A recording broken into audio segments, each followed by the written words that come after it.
Good morning, everybody. My name is Jalen Carter. I'm the Community Program Manager at the Tulane Innovation Institute, and we are happy to have you join us for our webinar today, Prototyping for Innovation. Today, our presenter is our illustrious, wonderful colleague right over just a couple doors down the Innovation Institute, Matthew Hales. I'm going to read his bio. Hales is going to go through his presentation, and then we'll have some time left at the end for any questions you all may have. So, Want me to do advance? All right. So Matthew Hales is a member of both the Tulane Innovation Institute and the John W. Deming Department of Medicine and the Tulane Research Innovation for Arrhythmia Discovery. He has 33 years of experience in digital 3D, immersive technology, machine learning, and AI. He brings a unique perspective to the deployment of emerging technologies across various industries. His extensive background includes pivotal roles in the inception and development of several New Orleans-based companies, such as Chimera Digital, TurboSquid, Galen Immersive, and most recently, Matthew led a group of biomedical engineers at Innovation Ochsner, directed the Ochsner Neurosciences Biodesign Lab, and served on the Ochsner Neurosciences Strategy Committee. In his role at the Tulane Innovation Institute, Matthew fosters connections between our institute and various schools and leverages his expertise to nurture and support ideas originating from Tulane University. Thank you very much for joining us today, Mr. Hales, and the floor is yours. All right. Thanks very much, Jalen. And thanks everybody for tuning in for this. Thank you for allowing me to skip this slide. I will say that of those various points, prototyping has been involved in all of them. And one of the things that I'm going to be talking about in this presentation is kind of expanding the concept that most people have of what a prototype is. I think a lot of people imagine a prototype to be only a physical thing and usually just to validate some point of engineering. We're going to be talking about prototypes that are both physical and digital, software and hardware, and really focus on what is the best approach to deployment of prototyping in the process of product design and development. So at its core, a prototype is simply a quickly built version of the thing. The first time you create anything, you will learn things about it and you will need to make changes. A prototype is the environment in which those things can be done efficiently before you get into more complexity than is needed to at least make sure that you're on the right track. So a couple of terms to understand. And this is in the context of prototyping for product development specifically. So personas, I think most people think of prototyping as something where you're building something to make sure that it works mechanically, as I said. But really, a big chunk of prototyping is about making sure that it is aligned with the needs of a couple different people. User is the obvious one, but it's also important to make a distinction between the needs of the user and other personas, particularly the customer. The distinction I'm making there is important. If you are building something that is, say, a baseball bat, your user and customer are generally going to be the same person. Guy wants a baseball bat. He's going to go out and buy one that he likes. He is going to then use it. However, if he's in the NBA or the team is probably going to be the customer. They're going to buy that baseball bat. They're going to have some considerations that the user does not share and vice versa. So when you're making a product and you're creating a prototype, you're really trying to make sure that it is aligned with everybody that has an interest in its procurement and its use. Regulator is another entity that you have to keep in mind when you're prototyping. Federal regulators are a good and obvious example, but regulators can also be internal. It can just be the policies of, say, if you're making a medical device, the hospital system itself may have some policies built around safe use that aren't necessarily federal regulations, but they're important to that hospital system, and so they must be addressed. in the prototypes as you get increasingly complex with the prototypes and increasingly closer to an analog of what's ultimately going to be produced. Those personas and how they view that device and how they use that device, those are the insights you're really going to be mining for in the prototyping process. User interface, most people will associate this with the things you see on screen when you're interacting with an app or an application, but we'll get into it a little bit later. This is also, the concept of a user interface also exists for physical products and mechanics. User experience, this really is all about how, if you have a device or a product, generally it's going to do something. The reason it has value and utility is because it takes some form of inputs and outputs something valuable to the customer and the user. The user experience is really about how the humans get that to happen. So you may have some core technology that does something special, but if the humans around it can't use it well, if it doesn't fit in with their environment or the other tools that they use with which it must connect, then that's not going to do you any good. So user experience is something that you really want to be validating through the prototyping process. So fabrication, everyone's pretty familiar with that. It just means short run build or a one-off build. This is generally what you're going to be doing when prototyping. Manufacture is the much more expensive process of mass producing something. And validation is what it sounds like. I think, again, generally a lot of people will associate validation with a mechanical validation of some kind, and that is definitely a thing. But you're also going to be validating things like your assumptions about what people want, your assumptions about how people will behave, your assumptions about how a market will receive your product. Prototyping stage is a great place to figure out that you're wrong about some of that and quickly and inexpensively make adjustments to your product. So some of the core conceits I just alluded to. Everything that you can do in the prototyping stage, as far as iterating your product design, is going to be enormously valuable to you. Everything that you can validate prior to getting into manufacturing is going to be really important. When I say manufacturing, that probably conjures ideas in everybody's head of a production line, a conveyor belt, things stamping out mechanical things. Manufacture is also on the software side, the idea of actual production of the product. So that's developers writing code. Prototyping should occur before any of that happens. Because once you get into actual production, be it mechanical or software development, if you change your mind, if you learn something and decide that a modification must be made, it is horribly expensive and complicated, and starts breaking promises that you've made to customers about when something will happen. Prototyping is a stage of development which you are not beholden to those kinds of commitments. So you really have a much more creative field and free hand to make those changes before they're costly. And of course, variables should be minimized. If you're making a car, for example, you're going to want to independently prototype how the handle works. You're going to want to make sure that mechanically it works right, that users don't hate to use it this way.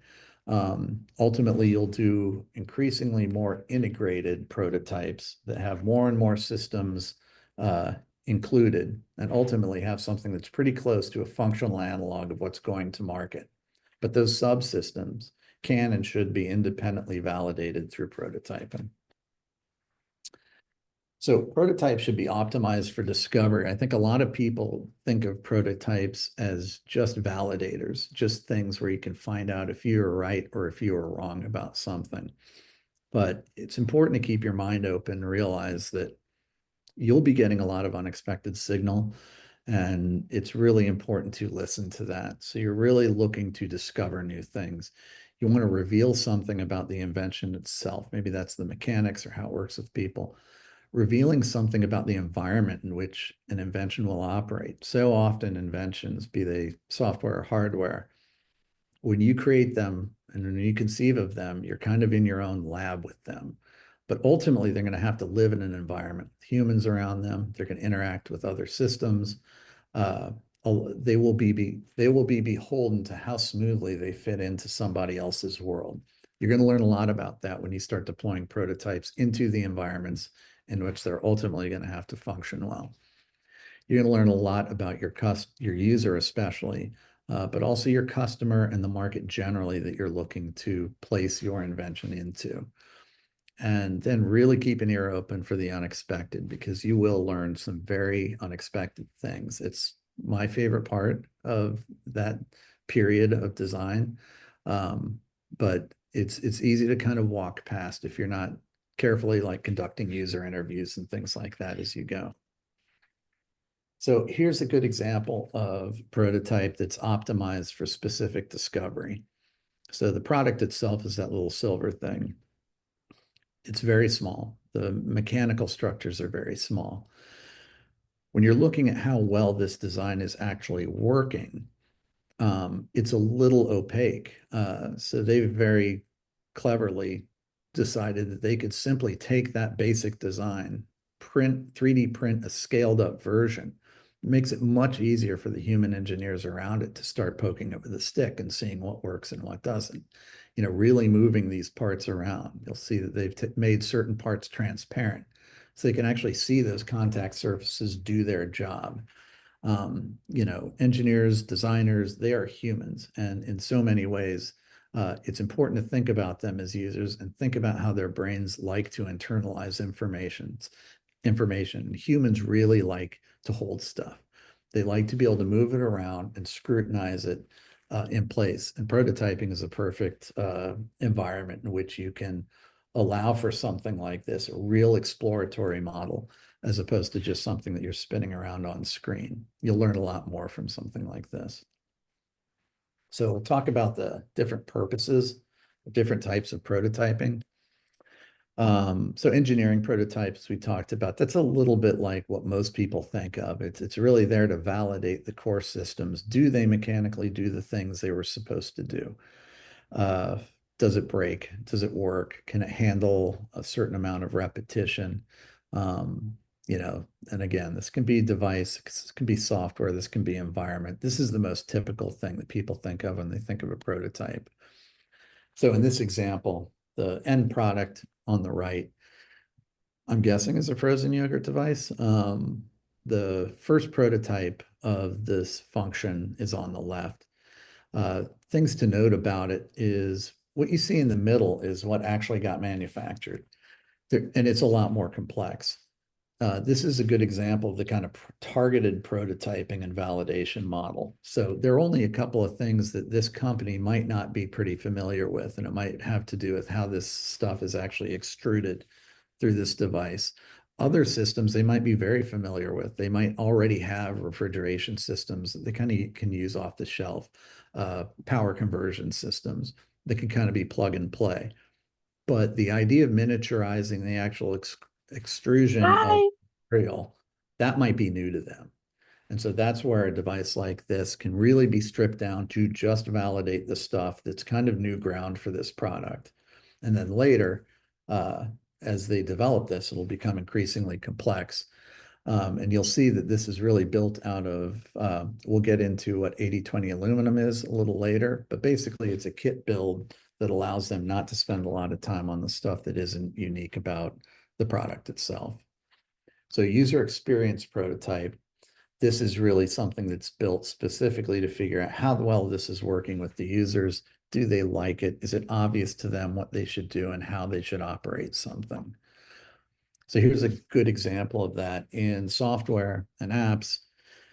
Wireframing is basically the ability to create a functional analog of the product without writing any code at all. So any kind of designer that can use like the basic Adobe suite can produce a fully interactive product prototype like this using tools like Figma and put it on a phone. So when you're user testing, the kind of things in user experience user testing that you're going to want to be discovering are about the users and their interactions. So I might give them a prototype like this on a phone, again, fully functional, and would be recording them. We would be timing them. We would be saying things like, Okay, go change miles per hour to kilometers per hour, and then watch them fumble through this process and find that setting and change it. Go change your username. Go do something, execute some function that this is supposed to handle smoothly. Um, we can even set up eye tracking and things like that when they're looking at a screen. And if we say, go find the stop charging button, we're paying attention to where do their eyes dart first. So if we test 20 different users and they all darted their eyes to the upper right when you said that, if there's not a compelling reason to move that button to the upper right, you probably should. That's the kind of back and forth that's going to happen in user testing. And again, you're able to do all of this and really set the product up before you are ever writing a line of code. And at that point, it really is an executable project. And you can have a contractor execute that without them having to figure out a lot of this, where they can really just write the code and output a design that you have already validated. So an integrated prototype, as you get further down the line, closer to where you need an analog of what the product's ultimately going to be, it'll start having components of both engineering and user experience. So at its most basic, imagine this as a prototype. From an engineering point of view, you need to make sure those materials hold up when it's, hammering nails. You need to make sure it can pull a nail out. You need to make sure that it is well balanced and it can handle repetitive stress. But I want to call your attention to the kind of contoured handle there. As I mentioned before, user interface, we think about it as a computer thing, but that handle is a user interface. That's the point at which the human primate is grabbing onto a mechanical item. It is the interface between them and what they're trying to do with your product. And a lot of the design of a product like this uh, will focus on that handle. I'd say in the development of this hammer, I would guess that about 80% of the work went into figuring out exactly how well that handle resists sweat, how well it self-orients when it's gripped. The user interface stuff is really important around everything, and it exists no matter what kind of product it is, whether it's physical or software. So this is the last type that I did want to mention because it's using a lot of the same things, the same approaches to fabrication. But a validation support prototype is often somewhat adjacent to the prototype itself. So in this example, this is an AI software that takes very low resolution AI or low resolution medical imaging for pediatrics, where this really is as far as the MRI can see. And it takes that input, and then as you can see to its right, it's able to extrapolate or infer what those physical structures are to make them scrutable. Now, this is AI. We all know that AI can hallucinate, there could be problems. So you need a way to validate and make sure that actually the structures that are being represented in the AI output are representative of real physical structures. And without actually going into a surgical environment, how can you do that? So the way they did it in this case is by creating a prototype, a 3D printed prototype of a human organ, in which they use 3D printing materials that are radiomimetic, which means they behave exactly under an MRI as human tissue does. Because they built the model that was output to a 3D printer in a 3D program, they know what ground truth is. So as they look at new details in the output of this AI algorithm, they won't be able to tell with 100% certainty whether or not these newly represented structures are representative of ground truth or are they hallucinated. And once they get this working to where the AI output is consistently adherent to what was 3D printed, then they know this thing is working. So a lot of the fabrication processes that you use in prototyping can also be used to create items that help you validate other prototypes. All right, so some of the basic tools and techniques of physical prototyping. These days, CAD is really going to be the starting point for most prototyping. So this is computer-aided design. This is software in which you can build these models before they actually become physical. And increasingly, you can create prototypes where you can learn a lot before they even have to leave the software environment.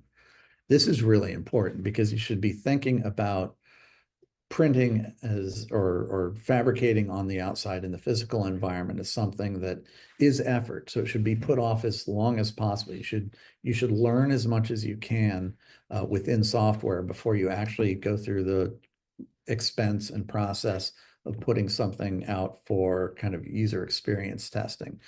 In here, for example, this is Autodesk Fusion 360. This is what I use primarily, but there are alternatives to it.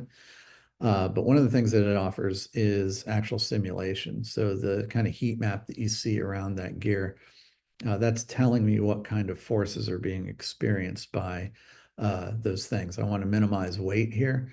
So I'm going to want those elements as skinny as possible and use as little material as possible. But where I see red here is telling me that's where it might possibly snap. So 10 years ago, you would actually have fabricated this and you would have run it until it snapped. Increasingly, you can learn a lot of those things before you even get into physical prototyping. When you do get into physical prototyping, you're probably going to be building what at least important elements of that prototype in a CAD design program like Fusion. So once you've built something, once you've modeled it, CAM is kind of the digital output of CAD. So 3D printing is an obvious one. Laser cutting is a really important one. Whatever is easiest and whatever requires the least amount of effort and expense and is adequate to test what you are looking to validate is what you should be using. There are a lot of options these days, and the fact is they're fun, especially if you're an engineer. If you're a nerd like myself, they are fun and there is peril there. Making sure that you're really, even if it's not the most fun path, that you are being efficient in the decisions you make about what types of output you're going to use and how they're going to be assembled. It's really important to keep an eye on that because there are so many tools coming out, it seems almost daily for these kinds of outputs, but they can be expensive. And so if you're not really saving time, if you're not saving time and you're not saving money, you're not really getting the most out of the prototyping process. Modular building systems, this is something that I see a lot of people snoozing on, and this can really be transformative in how efficiently you can build. Increasingly, especially in the early stages of exploring a design concept, Legos get involved, especially Lego Mindstorms. They're very easy to just snap together. They have a digital control unit that you don't have to use code to develop. You can use, they basically have a very simple user interface to kind of snap different interactions together. They have motors, they have gears, they have pistons. They have a lot of the basic stuff that you need for design, mechanical design. So I've seen a lot of them start with Lego Mindstorms. Kind of the next step up is 80/20 extruded aluminum in the frozen yogurt thing we looked at a bit ago. It was almost all 80/20. So the kind of gray, silvery struts and things that you see here, that's all 80/20. So there are a lot of websites. You can actually access a lot of this stuff directly from Infusion 360. And the nice thing about this is, like in this prototype, they might just be focused on testing this wheel design. So you don't want to spend a lot of time designing the things that have to support those wheels. So you can take 80/20 aluminum and just kind of snap parts together, screw parts together. You see the struts here, but they have everything. They have 80/20 hinges. They have 80/20 mounts for control mechanisms, everything you can imagine. If you don't have to build it kind of bespoke yourself, if you can just snap it together from a modular building system, you should, because it also ends up being a lot more modifiable as you get into iterations. Embedded systems, so Raspberry Pi and Arduino, these can basically, in the prototyping process, take the place of what might ultimately be a custom PCB board, like a PCB control board, for example, where you might ultimately, for production, you're actually going to have solder printed and boards and custom chips. But those things are hard to modify once they're put down. So instead of a custom PCB board, you can have a combination of a Raspberry Pi and Arduino and a bunch of ugly wires, and it'll tell you what you need to know at that stage. And you can make very quick iterative changes to that design. Only once you've completely fleshed all that out would you go through the time, expense, and commitment of committing that to an actual PCB board design. So tools and techniques for digital prototypes. I mentioned this a little earlier, walked you through that kind of automotive thing.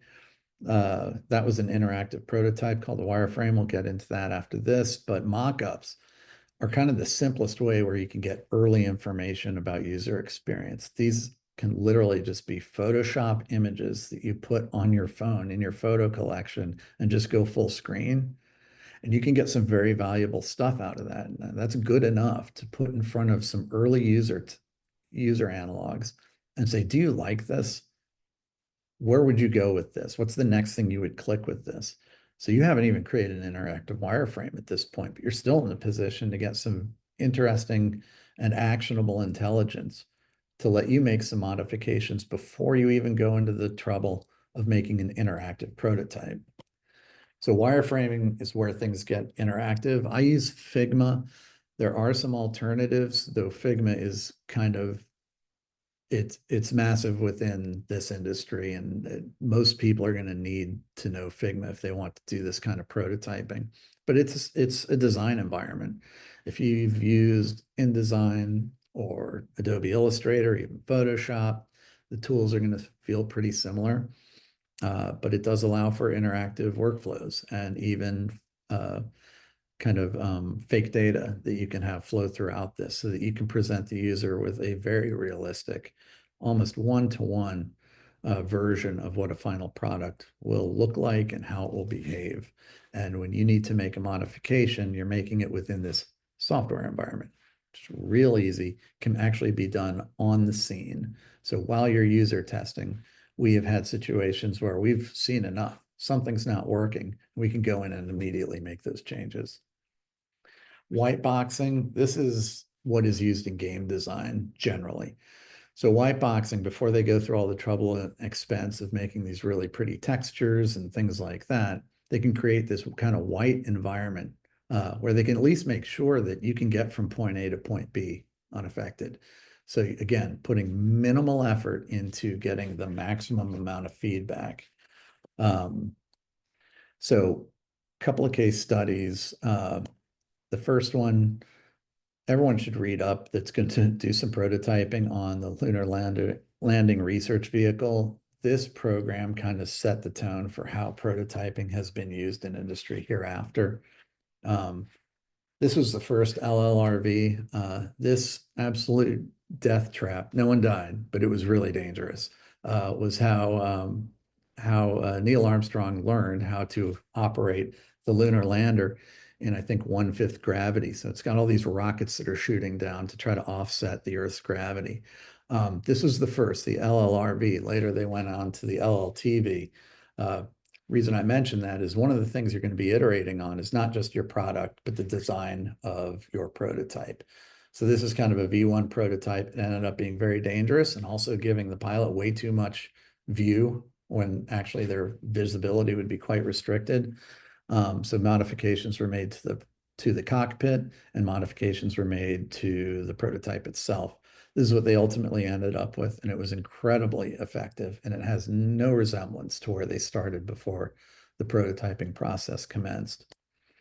This is another really interesting one that really demonstrates how important it is to align the prototype to the user experience.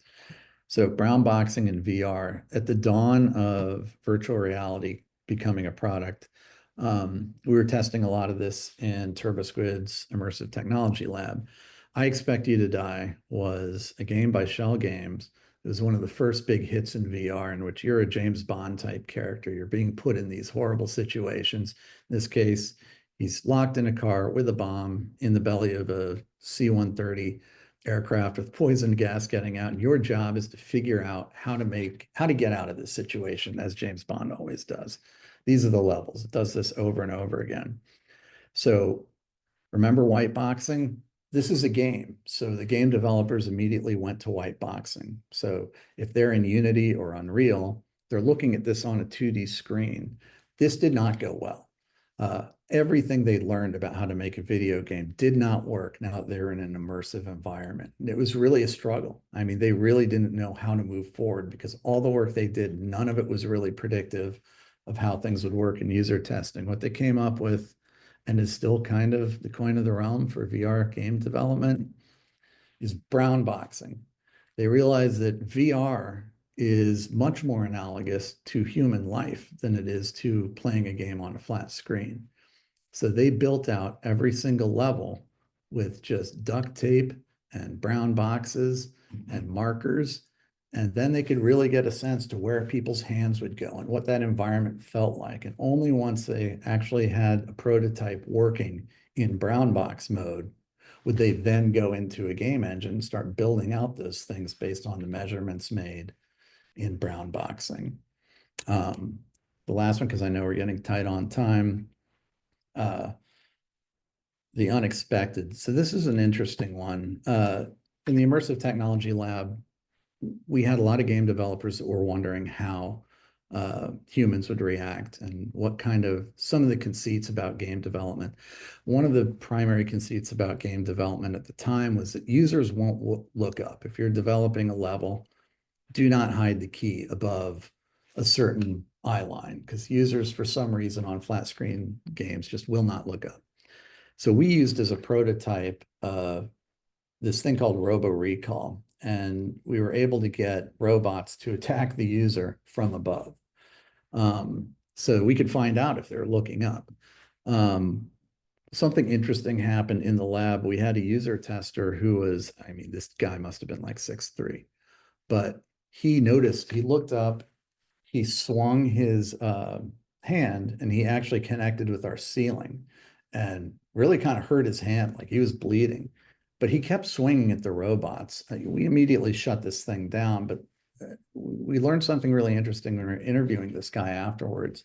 While we in the room were all shocked that this happened, he wasn't. So we asked him, did he not feel the pain? And it turns out he felt it, but because in his mind he was connecting with a robot, he thought that the pain was simulated too.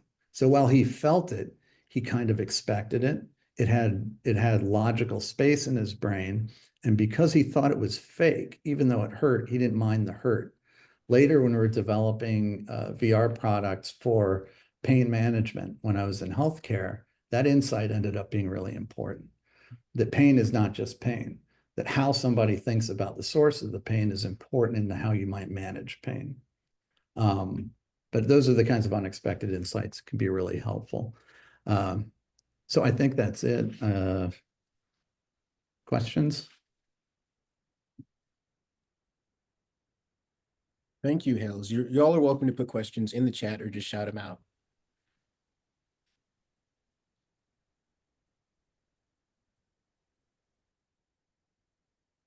So I have a question, Mr. Hales.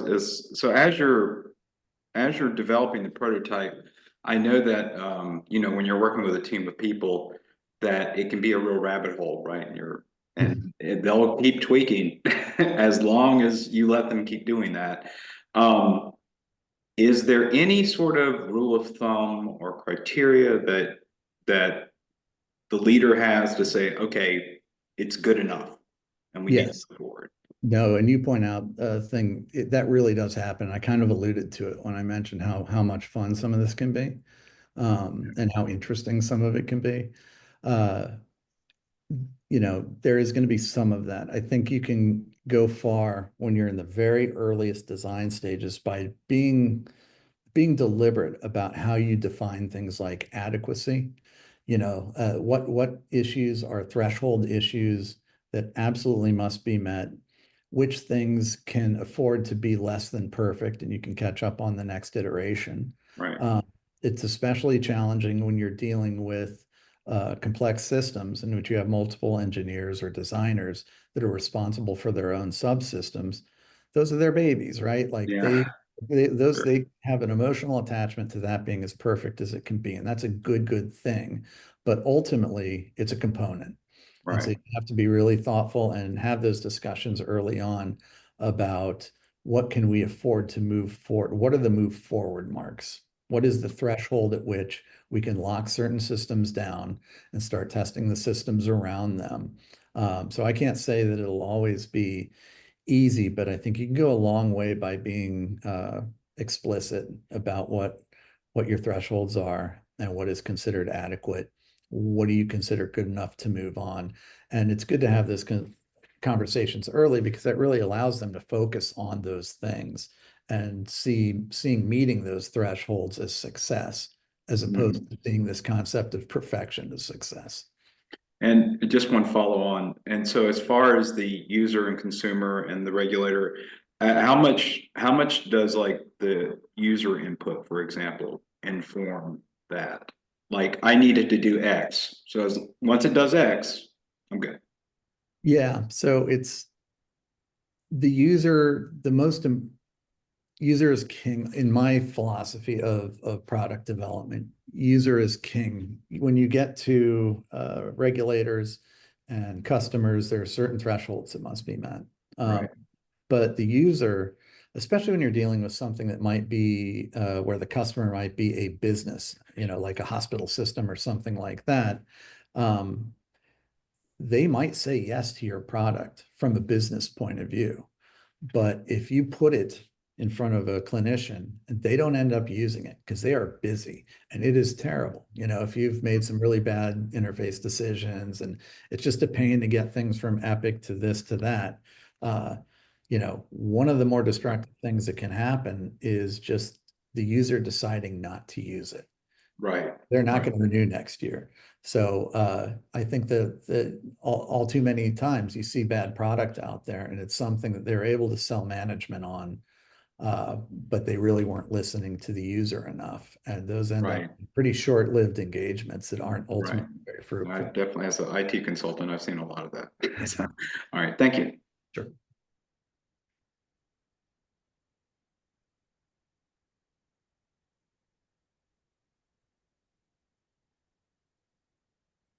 All right, we've got a question in the chat I'm going to read out from Amina. How do you approach user testing for a physical prototype differently from a digital prototype? And what methods have you found most effective in gathering qualitative insights? Yeah. So philosophically, I really try to approach both of those the same. Obviously, the underlying tools that you use to build out a software thing as opposed to a hardware thing are different. I do want to kind of focus in on the qualitative and quantitative insights thing. So especially user experience testing, I think in academics, there's always a bias towards collecting hard data and iterating based only on hard data. And I think that is important. It's easier to come by some of that hard data when you're developing for software than you're developing something for hardware, where to get those kind of quantitative data, you're going to have to use a lot of sensors and things like that. For user experience stuff, I think it's often a mistake to try to be too quantitative about it. I think it kind of gets down to, like in elections, both pollsters and uh, you know, uh, group interviewers, they can both kind of come up with their own predictions about how an election might go. But I've noticed that the focus group leaders end up being the least shocked when something doesn't go their way, and the pollsters ends up being the most shocked. I think there's something human about really talking to users and getting information that is not quantitative, but it is emotional and it is human. And you can get a sense for things that are often missed if you're just in the data collection business when you're in testing. But I would say that mechanically between software and hardware, philosophically, you're going about it the same way. On the data collection thing, that is where one is so different in my experience from the other. Getting hard data from user experience testing of software platforms, it's usually built into the tools. And there are a lot of binaries involved that you can kind of count on your fingers. In hardware, you're often having to rely on sensors and things like that to output critical information. That can get complicated and that can get expensive pretty quickly. So that's probably the biggest difference in my experience is how you collect that kind of quantitative data. Thank you. Another question, how do you balance prototyping between needs of regulatory bodies and the end user experience? One of the examples was in the case of medical devices. Yeah, so regulatory bodies, usually those are known quantities at the very beginning of your process. So really before anyone lifts up so much as a pencil to start scribbling out a design, you should be aware of what the guideposts are when it comes to regulations. It's terrible to get too far down a development path and find out about something that you absolutely could have looked up 6 months ago and have to make modifications based on it. So I really see a firm understanding of what the regulations are to be kind of the starter pistol for a project. Like everyone should be knowing those things from the beginning. Let's see, between regulatory bodies and end user experience. Yeah, I mean, the regulatory bodies are going to limit specifically what you are allowed to do. But that doesn't mean necessarily that you should walk away from kind of certain zones of action. I guess what I mean by that is you might be able to find some clever workarounds that will still allow for a solid user experience that is demonstrative of the utility of the product, that works safely around certain regulations as opposed to just avoiding whole areas of development completely. Really dive into those regulations and figure out what is the spirit and letter of the law. Because usually when you dig into those regulations, you might actually have a lot more room to play with than was immediately obvious when you kind of just read the first paragraph of a specific regulation.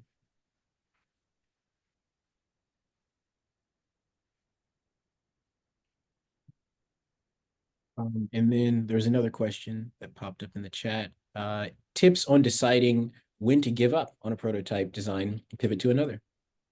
Yeah, as early as you can, but there's an asterisk on that. So I say as early as you can, just because if if you have well and truly found out that something is not working, and as you're kind of indicating, it's not always as clear as that, then you should be making a change. It gets a little complicated when you've got systems that could be failing due to a combination of subsystems.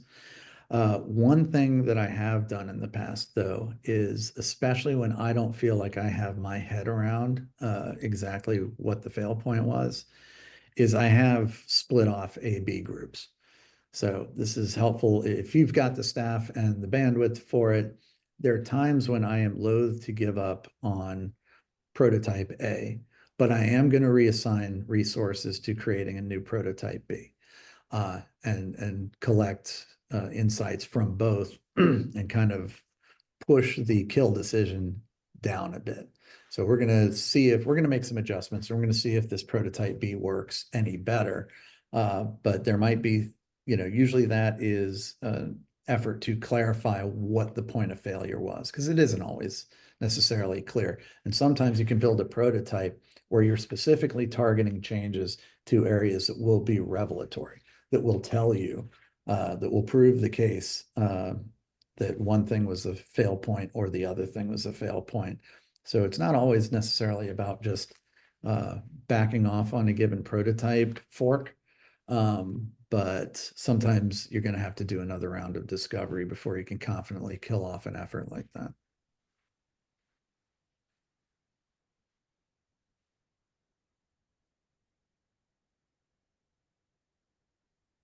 Cool. So we'll hold space for kind of any last minute questions.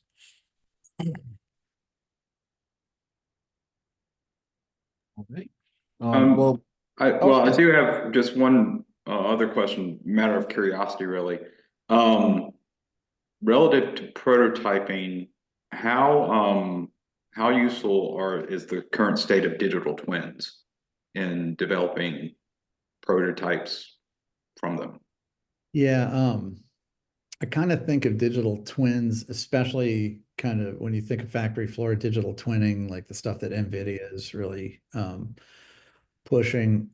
I kind of don't think of that as a prototype exactly, because it really is something that's supposed to be a one-to-one analog as much as possible. Right. Within those same environments, NVIDIA has some great tools for creating forks of digital twins to. Right.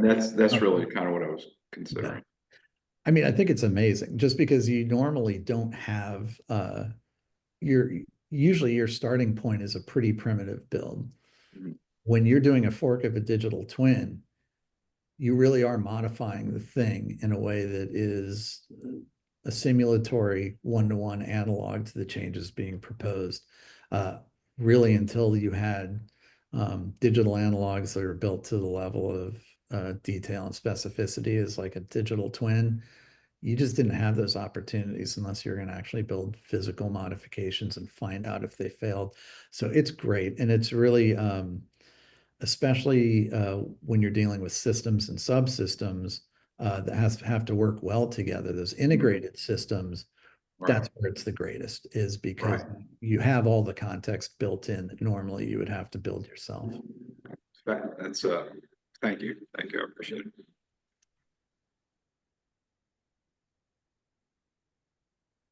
Okay. Hales, thank you again so much for speaking to our audience. I've got a few nuggets. User versus customer is important. He gave the example of your customer could be, a baseball team, but your user is the player on the team. Definitely keep an eye out for any regulations and know what your regulators are looking for. Your prototypes should be optimized for discovery, not just validity. And further to that point, you should be open-minded. You should expect that the prototype is going to reveal things not just about the invention, the environment that it's going to operate in, but it could very likely reveal something unexpected. So keep an open mind to that. Best wishes to everyone on this call and who may be viewing this recording with their prototypes. Hales, thank you again. If you wouldn't mind pulling up that very last slide to allow us to showcase some of our upcoming events, we'll get wrapped up here. All right, so we hope you will consider joining us for some future events with the Tulane Innovation Institute. Next Monday, February 24th, we have our Young Entrepreneurs Academy investor panel and pitch competition. That's a free event. Food will be provided for anyone who would like to join. On March 12th, we have another webinar coming up, IP monetization strategies for startups and entrepreneurs. March 26th, we will have Tulane Innovation Day in coordination with New Orleans Entrepreneur Week. And then on April 2nd, we will have another webinar covering open source collaboration versus IP protection. Thank you all again for joining us this morning, and everyone have a wonderful rest of your day. Thanks, everybody. Thanks, Jalen.